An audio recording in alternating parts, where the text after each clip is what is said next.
ઓમ શાંતિ. 2 September 2024ના સાકાર બાબાના મહાવાક્યો. મીઠા બાળકો, જેમ તમને નિશ્ચય છે કે ઈશ્વર સર્વવ્યાપી નથી, એ આપણા બાપ છે, એમ બીજાને સમજાવી નિશ્ચય કરાવો, પછી એમનો ઓપિનિયન લો. પ્રશ્ન છે, બાપ પોતાના બાળકોને કઈ વાત પૂછે છે જે બીજા કોઈ નથી પૂછી શકતા? ઉત્તર છે, બાબા જ્યારે બાળકોને મળે છે તો પૂછે છે, બાળકો, પહેલા તમે ક્યારે મળ્યા છો?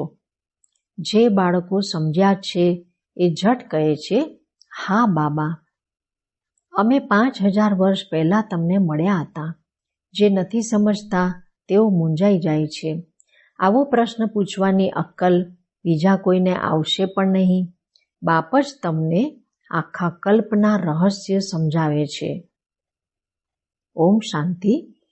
રૂહાની બાળકો પ્રત્યે રૂહાની બેહદના બાપ સમજાવે છે, અહીં તમે બાપની સામે બેઠા છો, ઘરેથી નીકળો છો આ વિચારથી કે અમે જઈએ છીએ શિવ બાબાની પાસે, જે બ્રહ્માના રથમાં આવીને અમને સ્વર્ગનો વારસો આપી રહ્યા છે. આપણે સ્વર્ગમાં હતા, પછી 84નું ચક્ર લગાવી હવે નર્કમાં આવીને પડ્યા છીએ. બીજા કોઈ પણ સત્સંગમાં કોઈની બુદ્ધિમાં આવી વાતો નહીં હશે. તમે જાણો છો, આપણે શિવબાબાની પાસે જઈએ છીએ, જે આ રથમાં આવીને ભણાવે પણ છે. તેઓ આપણને આત્માઓને સાથે લઈ જવા આવ્યા છે. બેહદના બાપ પાસેથી જરૂર બેહદનો વારસો મળવાનો છે. આ તો બાપે સમજાવ્યું છે કે હું સર્વવ્યાપી નથી. સર્વવ્યાપક તો 5 વિકાર છે. તમારામાં પણ 5 વિકાર છે, એટલે તમે મહાન દુઃખી થયા છો. હવે ઈશ્વર સર્વવ્યાપી નથી. આ અભિપ્રાય જરૂર લખાવાનો છે. આપ બાળકોને તો પાક્કો નિશ્ચય છે કે ઈશ્વર બાપ સર્વવ્યાપી નથી. બાપ સુપ્રીમ બાપ છે, સુપ્રીમ શિક્ષક ગુરુ પણ છે, બેહદના સદગતિ દાતા છે. એ જ શાંતિ આપવાવાળા છે. બીજી કોઈ જગ્યાએ આવા વિચાર કોઈ નથી કરતા કે શું મળવાનું છે. ફક્ત કનરસ, રામાયણ, ગીતા વગેરે જઈને સાંભળે છે. બુદ્ધિમાં અર્થ કંઈ નથી. પહેલા આપણે પરમાત્મા સર્વવ્યાપી કહેતા હતા, હવે બાપ સમજાવે છે આ તો જૂઠું છે, બહુ જ ગ્લાનિની વાત છે. તો આ અભિપ્રાય પણ બહુ જ જરૂરી છે. આજકાલ જેમની પાસે તમે ઉદ્ઘાટન વગેરે કરાવો છો, તેઓ લખે છે બ્રહ્માકુમારીઓ સારું કામ કરે છે, ખૂબ જ સારી સમજણ આપે છે, ઈશ્વરને પ્રાપ્ત કરવાનો રસ્તો બતાવે છે.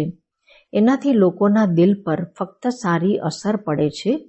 બાકી આ અભિપ્રાય કોઈ પણ નથી લખીને આપતા કે દુનિયાભરમાં જે મનુષ્ય કહે છે ઈશ્વર સર્વવ્યાપી છે, આ મોટી ભૂલ છે.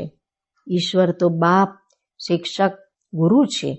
એક તો મુખ્ય વાત છે આ. બીજો પછી અભિપ્રાય જોઈએ કે આ સમજણથી અમે સમજીએ છીએ ગીતાના ભગવાન શ્રી કૃષ્ણ નથી. ભગવાન કોઈ મનુષ્ય કે દેવતાને નથી કહેવાતા. ભગવાન એક છે, એ બાપ છે. એ બાપથી જ શાંતિ અને સુખનો વારસો મળે છે. આવા અભિપ્રાય લેવાના છે. હમણાં જે તમે અભિપ્રાય લો છો એ કોઈ કામનું નથી લખતા. હા, એટલું લખે છે કે અહીં શિક્ષણ ખૂબ જ સારું આપે છે. બાકી મુખ્ય વાત જેમાં તમારી વિજય થાય છે એ લખાવો કે આ બ્રહ્માકુમારીઓ સત્ય કહે છે કે ઈશ્વર સર્વવ્યાપી નથી.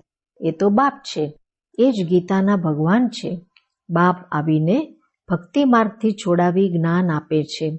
આ પણ અભિપ્રાય જરૂરી છે કે પતિત પાવની પાણીની ગંગા નથી, પરંતુ એક બાપ છે. આવો અભિપ્રાય જ્યારે લખે ત્યારે જ તમારી જીત થાય. હમણાં સમય બાકી છે. હમણાં તમારી જે સેવા ચાલે છે, આટલો ખર્ચો થાય છે, આ તો આપ બાળકો જ એકબીજાને મદદ કરો છો. બહારવાળાને તો કંઈ ખબર જ નથી. તમે જ પોતાના તન મન ધનથી ખર્ચો કરી પોતાના માટે રાજધાની સ્થાપન કરો છો. જે કરશે તે પામશે, જે નથી કરતા એ પામતા પણ નથી. કલ્પ કલ્પ તમે જ કરો છો, તમે જ નિશ્ચય બુદ્ધિ થાઓ છો. તમે સમજો છો કે બાપ બાપ પણ છે, શિક્ષક પણ છે. ગીતાનું જ્ઞાન પણ યથાર્થ રીતે સંભળાવે છે. ભક્તિ માર્ગમાં ભલે ગીતા સાંભળતા આવ્યા, પરંતુ રાજ્ય થોડી જ પ્રાપ્ત કર્યું છે. ઈશ્વરીય મતથી બદલાઈને આસુરી મત થઈ ગઈ. ચરિત્ર બગડવાથી પતિત બની પડ્યા. કુંભના મેળા પર કેટલા મનુષ્ય કરોડોના અંદાજમાં જાય છે. જ્યાં જ્યાં પાણી જુએ છે ત્યાં જાય છે. સમજે છે પાણીથી જ પાવન થઈશું. હવે પાણી તો જ્યાં ત્યાં નદીઓથી આવતું રહે છે. એનાથી કોઈ પાવન બની શકે છે શું? શું પાણીમાં સ્નાન કરવાથી આપણે પતિતથી પાવન બની દેવતા બની જઈશું? હવે તમે સમજો છો કોઈ પણ પાવન બની ન શકે. આ છે ભૂલ. તો આ 3 વાતો પર અભિપ્રાય લેવો જોઈએ. હમણાં ફક્ત કહે છે સંસ્થા સારી છે, તો ઘણા બધાની અંદર જે ભ્રાંતિઓ ભરેલી છે કે બ્રહ્માકુમારીઓમાં જાદુ છે, ભગાડે છે, એ વિચારો દૂર થઈ જાય છે. કારણ કે અવાજ તો બહુ જ ફેલાયો છે ને. વિદેશ સુધી આ અવાજ ગયો હતો કે આમને 16,108 રાણીઓ જોઈએ છે, એમાંથી 400 મળી ગઈ છે. કારણ કે એ સમયે સત્સંગમાં 400 આવતા હતા. ઘણા બધાએ વિરોધ કર્યો, પિકેટિંગ વગેરે પણ કરતા હતા, પરંતુ બાપની આગળ તો કોઈનું ચાલી ન શકે. બધા કહેતા હતા આ જાદુગર ક્યાંથી આવ્યો? પછી વંડર જુઓ, બાબા તો કરાચીમાં હતા. જાતે જ આખી ટોળી પરસ્પર મળીને ભાગી આવી. કોઈને ખબર ન પડી કે અમારા ઘરમાંથી કેવી રીતે ભાગ્યા. આ પણ વિચાર ન કર્યો કે આટલા બધા ક્યાં જઈને રહીશું. પછી ઝટથી બંગલો લઈ લીધો. જાદુની વાત થઈ ગઈ ને. હજી પણ કહેતા રહે છે આ જાદુગરની છે. બ્રહ્માકુમારીઓની પાસે જશો તો પછી પાછા આવશો નહીં. આ સ્ત્રી પુરુષને ભાઈ બહેન બનાવે છે, પછી કેટલા તો આવતા જ નથી. હવે તમારું પ્રદર્શન વગેરે જોઈને જે વાતો બુદ્ધિમાં બેઠેલી છે એ દૂર થાય છે. બાકી બાબા જે અભિપ્રાય ઈચ્છે છે તે કોઈ નથી લખતા. બાબાને એ અભિપ્રાય જોઈએ. આ લખે કે ગીતાના ભગવાન શ્રી કૃષ્ણ નથી. આખી દુનિયા સમજે છે શ્રી કૃષ્ણ ભગવાનનું વાચ, પરંતુ શ્રી કૃષ્ણ તો પૂરા 84 જન્મ લે છે. શિવ બાબા છે પુનર્જન્મ રહિત. તો આમાં ઘણા બધાનો અભિપ્રાય જોઈએ. ગીતા સાંભળવાવાળા તો ટોળાના ટોળા છે. પછી જોશે આ તો સમાચારમાં પણ આવ્યું છે. ગીતાના ભગવાન પરમપિતા પરમાત્મા શિવ છે. એ જ બાપ, શિક્ષક, સર્વના સદગતિદાતા છે. શાંતિ અને સુખનો વારસો ફક્ત એમનાથી જ મળે છે. બાકી હવે તમે મહેનત કરો છો, ઉદ્ઘાટન કરાવો છો, ફક્ત મનુષ્યોની ભ્રાંતિઓ દૂર થાય છે, સમજણ સારી મળે છે. બાકી બાબા જેમ કહે છે એમ અભિપ્રાય લખે. મુખ્ય અભિપ્રાય છે આ. બાકી માત્ર સલાહ આપે છે આ સંસ્થા બહુ જ સરસ છે, એનાથી શું થશે? હા, આગળ જઈને જ્યારે વિનાશ અને સ્થાપના નજીક હશે તો તમને આ અભિપ્રાય પણ મળશે. સમજીને લખશે. હમણાં તમારી પાસે આવવા તો લાગ્યા છે ને. હવે તમને જ્ઞાન મળ્યું છે. એક બાપના બાળકો, આપણે બધા ભાઈ ભાઈ છીએ. આ કોઈને પણ સમજાવવું તો ખૂબ જ સહજ છે. બધા આત્માઓના બાપ એક સુપ્રીમ બાબા છે. એમનાથી જરૂર સુપ્રીમ બેહદનું પદ પણ મળવું જોઈએ, જે 5000 વર્ષ પહેલાં તમને મળ્યું હતું. તે લોકો કળિયુગની આયુ લાખો વર્ષ કહી દે છે. તમે 5000 વર્ષ કહો છો. કેટલું અંતર છે? બાપ સમજાવે છે 5000 વર્ષ પહેલાં વિશ્વમાં શાંતિ હતી. આ મુખ્ય ઉદ્દેશ સામે છે. એમના રાજ્યમાં વિશ્વમાં શાંતિ હતી. આ રાજધાની આપણે ફરી સ્થાપન કરી રહ્યા છીએ. આખા વિશ્વમાં સુખ શાંતિ હતા. કોઈ દુઃખનું નામ નહોતું. હવે તો અપાર દુઃખ છે. આપણે આ સુખ શાંતિનું રાજ્ય સ્થાપન કરી રહ્યા છીએ. આપણા જ તન મન ધનથી ગુપ્ત રીતે. બાપ પણ ગુપ્ત છે, નોલેજ પણ ગુપ્ત છે, તમારો પુરુષાર્થ પણ ગુપ્ત છે. એટલે બાબા ગીત કવિતાઓ વગેરે પણ પસંદ નથી કરતા. તે છે ભક્તિ માર્ગ. અહીં તો ચૂપ રહેવાનું છે, શાંતિથી ચાલતા ફરતા બાપને યાદ કરવાના છે અને સૃષ્ટિ ચક્ર બુદ્ધિમાં ફેરવવાનું છે. હવે આપણો આ અંતિમ જન્મ છે જૂની દુનિયામાં. ફરી આપણે નવી દુનિયામાં પહેલો જન્મ લઈશું. આત્મા પવિત્ર જરૂર જોઈએ. હમણાં તો બધા આત્માઓ પતિત છે. તમે આત્માઓને પવિત્ર બનાવવા માટે બાપ સાથે યોગ લગાવો છો. બાપ પોતે કહે છે, બાળકો, દેહ સહિત દેહના સર્વ સંબંધ છોડો. બાપ નવી દુનિયા તૈયાર કરી રહ્યા છે. એમને યાદ કરો તો તમારા પાપ કપાઈ જશે. અરે, બાપ જે તમને વિશ્વની બાદશાહી આપે છે, એવા બાપને તમે ભૂલી કેવી રીતે જાઓ છો? બાપ કહે છે, બાળકો, આ અંતિમ જન્મ ફક્ત પવિત્ર બનો. હવે આ મૃત્યુલોકનો વિનાશ સામે ઊભો છે. આ વિનાશ પણ હૂબહુ 5000 વર્ષ પહેલા આમ જ થયો હતો. આ તો સ્મૃતિમાં આવે છે ને. આપણું રાજ્ય હતું તો બીજો કોઈ ધર્મ નહોતો. બાબાની પાસે કોઈ પણ આવે છે તો તેમને પૂછું છું, પહેલાં ક્યારે મળ્યા છો? કોઈ તો સમજ્યા છે એ ઝટ કહી દે છે 5000 વર્ષ પહેલાં. કોઈ નવા આવે છે તો મૂંઝાઈ જાય છે. બાબા સમજી જાય છે કે બ્રાહ્મણીએ સમજાવ્યું નથી.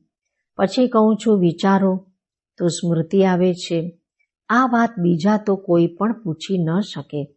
પૂછવાની અક્કલ આવશે જ નહીં. એ શું જાણે આ વાતોથી?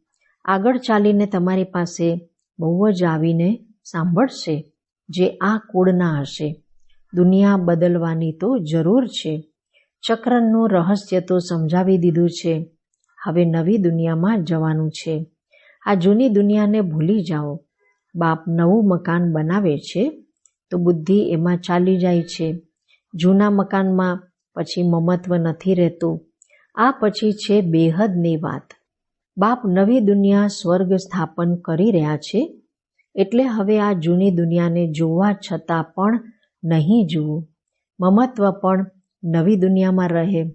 આ જૂની દુનિયાથી વૈરાગ્ય. તેઓ તો હઠયોગથી હદનો સંન્યાસ કરી જંગલમાં જઈને બેસે છે. તમારો તો છે આખી જૂની દુનિયાથી વૈરાગ. આમાં તો અથા દુઃખ છે. નવી સતયુગી દુનિયામાં અપાર સુખ છે તો જરૂર એને યાદ કરીશું. અહીં બધા દુઃખ આપવાવાળા છે. મા બાપ વગેરે બધા વિકારોમાં ફસાવી દેશે. બાપ કહે છે, કામ મહાશત્રુ છે. એને જીતવાથી જ તમે જગત જીત બનશો. આ રાજયોગ બાપ શીખવાડે છે, જેનાથી આપણે આ પદ મેળવીએ છીએ. બોલો, અમને સ્વપ્નમાં ભગવાન કહે છે, પાવન બનો તો સ્વર્ગની રાજાઈ મળશે. તો હવે હું એક જન્મ અપવિત્ર બની પોતાની રાજાઈ ગુમાવીશ થોડી? આ પવિત્રતાની વાત પર જ ઝઘડા ચાલે છે. દ્રૌપદીએ પણ પોકાર્યા છે. આ દુશાસન અમને પરેશાન કરે છે. આ પણ ખેલ દેખાડે છે કે દ્રૌપદીને શ્રી કૃષ્ણ 21 સાડીઓ આપે છે. હવે બાપ બેસી સમજાવે છે, કેટલી દુર્ગતિ થઈ ગઈ છે. અપાર દુઃખ છે ને. સતયુગમાં અપાર સુખ હતું. હવે હું આવ્યો છું અનેક અધર્મનો વિનાશ અને એક સત્ધર્મની સ્થાપના કરવા. તમને રાજ્ય ભાગ્ય આપીને વાનપ્રસ્થમાં ચાલ્યો જઈશ. અડધો કલ્પ પછી મારી આવશ્યકતા જ નહીં પડે. તમે ક્યારેય યાદ પણ નહીં કરશો. તો બાબા સમજાવે છે, તમારા માટે જે બધાના મનમાં ઉલટા વાઇબ્રેશન છે તે નીકળીને સારા થઈ રહ્યા છે. બાકી મુખ્ય વાત છે અભિપ્રાય લખાવી લો. ઈશ્વર સર્વવ્યાપી નથી. એમણે તો આવીને રાજયોગ શીખવાડ્યો છે. પતિત પાવન પણ બાપ છે. પાણીની નદીઓ થોડી પાવન બનાવી શકશે. પાણી તો બધી જગ્યાએ હોય છે. હવે બેહદના બાપ કહે છે, સ્વયંને આત્મા સમજો, દેહ સહિત દેહના સર્વ સંબંધ છોડો. આત્મા જ એક શરીર છોડી બીજું લે છે. તેઓ પછી કહી દેતા આત્મા નિર્લેપ છે, આત્મા સો પરમાત્મા. આ છે ભક્તિ માર્ગની વાતો. બાળકો કહે છે, બાબા યાદ કેવી રીતે કરીએ? અરે પોતાને આત્મા તો સમજો છો ને. આત્મા કેટલો નાનો બિંદુ છે. તેમના બાપ પણ એટલા નાના હશે. એ પુનર્જન્મમાં નથી આવતા. આ બુદ્ધિમાં જ્ઞાન છે. બાપ યાદ કેમ નહીં આવશે? ચાલતા ફરતા બાપને યાદ કરો. અચ્છા, મોટું રૂપ જ સમજો બાપનું, પરંતુ યાદ તો એકને કરો ને, તો તમારા પાપ કપાઈ જાય. બીજો તો કોઈ ઉપાય છે નહીં. જે સમજે છે તે કહે છે, બાબા આપની યાદથી અમે પાવન બની પાવન દુનિયા વિશ્વના માલિક બનીએ છીએ, તો અમે કેમ નહીં યાદ કરીશું? એકબીજાને પણ યાદ અપાવવાની છે, તો પાપ કપાઈ જાય. અચ્છા, મીઠા મીઠા શીખી લધા બાળકો પ્રત્યે માત પિતા બાપ દાદાના યાદ પ્યાર અને ગુડ મોર્નિંગ. રૂહાની બાપના રૂહાની બાળકોને નમસ્તે. રૂહાની બાળકોના રૂહાની બાપને નમસ્તે. ધારણા માટે મુખ્ય સાર. પહેલું છે, જેમ બાપ અને નોલેજ ગુપ્ત છે, એવી રીતે પુરુષાર્થ પણ ગુપ્ત કરવાનો છે. ગીત કવિતાઓ વગેરેની બદલે ચૂપ રહેવું સારું છે. શાંતિમાં ચાલતા ફરતા બાપને યાદ કરવાના છે. બીજું છે, જૂની દુનિયા બદલાઈ રહી છે, એટલે એમાંથી મમત્વ કાઢી દેવાનું છે. આને જોવા છતાં પણ નથી જોવાનું. બુદ્ધિ નવી દુનિયામાં લગાડવાની છે. વરદાન છે, બ્રાહ્મણ જન્મની વિશેષતાને નેચર બનાવવાવાળા સહજ પુરુષાર્થી ભવ. બ્રાહ્મણ જન્મ પણ વિશેષ, બ્રાહ્મણ ધર્મ અને કર્મ પણ વિશેષ, અર્થાત સર્વશ્રેષ્ઠ છે. કારણ કે બ્રાહ્મણ કર્મમાં ફોલો સાકાર બ્રહ્મા બાપને કરે છે, તો બ્રાહ્મણોની નેચર જ વિશેષ નેચર છે. સાધારણ અથવા માયાવી નેચર બ્રાહ્મણોનું નેચર નથી. ફક્ત આ જ સ્મૃતિ સ્વરૂપમાં રહે કે હું વિશેષ આત્મા છું. આ નેચર જ્યારે નેચરલ થઈ જશે ત્યારે બાપ સમાન બનવું સહજ અનુભવ કરશો. સ્મૃતિ સ્વરૂપ તો સમર્થી સ્વરૂપ બની જશો. આ જ સહજ પુરુષાર્થ છે. સ્લોગન છે, પવિત્રતા અને શાંતિની લાઇટ ચારે તરફ ફેલાવવાવાળા જ લાઇટ હાઉસ છે. અચ્છા, ઓમ શાંતિ.